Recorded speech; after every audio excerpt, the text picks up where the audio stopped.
சுவாமி சரணம். சுவாமியே சரணம் ஐயப்பா. பகவானே, உண்மையிலே இந்த வீடியோவை பார்க்க கண்ணில் இரத்த கண்ணீர் தான் வருகிறது. இது ஐயப்பனுடைய விரத முறைகளில் எந்த இடத்துல இதை பற்றி சொல்லியிருக்காரு. ஒரு பச்சிளங்குழந்தைய 3 மாதம் 4 மாதம் ஆன குழந்தையான்னு கூட தெரியல, ஒரு கொதிக்கிற எண்ணெயில் 2 கால்களை விட்டு அந்த குழந்தை துடிக்கிறத பார்க்கும் பொழுது அத்தனை ஐயப்ப பக்தர்களுக்கும் கண்ணில் கண்ணீர் வராதா?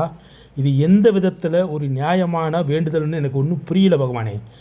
இதற்கு ஐயப்பனை மாலை போட்டுட்டு இந்த பாவச் செயலை செய்கிறதால இது எல்லாருக்கும் மனச்சங்கடத்தை ஏற்படுத்துது.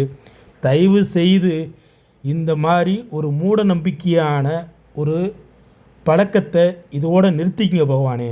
உங்களுக்கு விருப்பம் இருந்தால், ஐயப்பன் மேலே அதீத பக்தி இருந்தால், எண்ணெய் சட்டியில் கொதிக்கிற எண்ணெயில் இப்போ இந்த குழந்தையோட காலை காமிச்சார் பார்த்தீங்களா, அவர் கொதிக்க கொதிக்க கொதிக்க வச்சு அவர் ஒரு அரை மணி நேரம் இருந்து உயிரோடு வந்தார்னா உண்மையிலேயே அவரை நான் பகவான் ஐயப்பனாவே நான் பாவிக்கிறேன். அவரை வருடம் முழுவதும் இவருக்கே மாலை ஓட்டு நான் வர்றேன் பகவானே.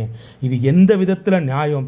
ஒரு பச்சிளங்குழந்தைய கொஞ்சம் கூட ஈவு இறக்க இல்லாமல் ஒரு கொதிக்கிற எண்ணெயில் காலை விட்டு இருக்கிறாரு. அந்த குழந்தை பதறது அவருக்கு தெரியலையா? குழந்தையாக இருக்கிற மணிகண்டனை இப்படி ஒரு குழந்தையால் அவங்க ஒரு பாவப்பட்ட செயலை செய்கிறதுனால எல்லா ஐயப்ப பக்தர்களுக்கும் ஒரு அவப்பெயரை கெட்ட பெயரை ஏற்படுத்தக்கூடிய சூழ்நிலை தான் இந்த வீடியோ பதிவு இருக்குது பகவானே.